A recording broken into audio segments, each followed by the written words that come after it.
Pursurah CPIM Sandip Kumar Samanta 1204 Panskura Purba Ibrahim Ali 205 Panskura Paschim Niranjan Sihi 210 Nandigram CPI Shantigiri 215 Khejuri SC CPIM Himanshu Das 220 Nayagram ST CPIM doctor Pulin Bihari Baske 221 Gopiballavpur CPI Bikash Sarengi 263 Manteswar CPIM Anupam Ghosh 281 Asansol Uttar CPI Akhilesh Kumar Singh 294 Murarai CPIM Mohammad Ali Reza Mondal.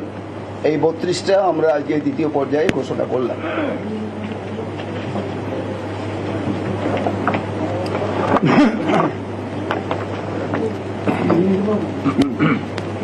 আপনারা জানেন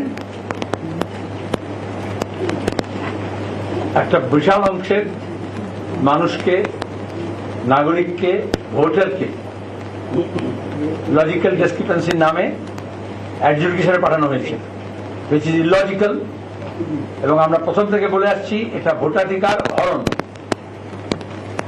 আমরা sure all party বৈঠক দেখেছিলেন, সেখানেও আমাদের প্রতিনিধিরা বারবার বলেছেন, এবারও বলেছেন যে সম্পূর্ণ ভোটার তালিকা প্রকাশ করতে হবে।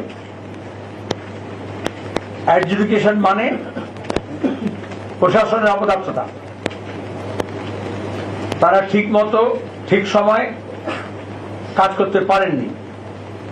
এর মধ্যে অনেক আধিকারিক আছেন, তাদের প্রতি আমাদের সম্পূর্ণ সমবেদনা আছে। বিজেপি এবং তৃণমূলের চাপ, প্রকৃত ভোটারের বদলে মৃত ভোটারদের রেখে দেওয়া, ভুয়ো ভোটারকে না সরিয়ে আসল ভোটারদের বাদ দেওয়া,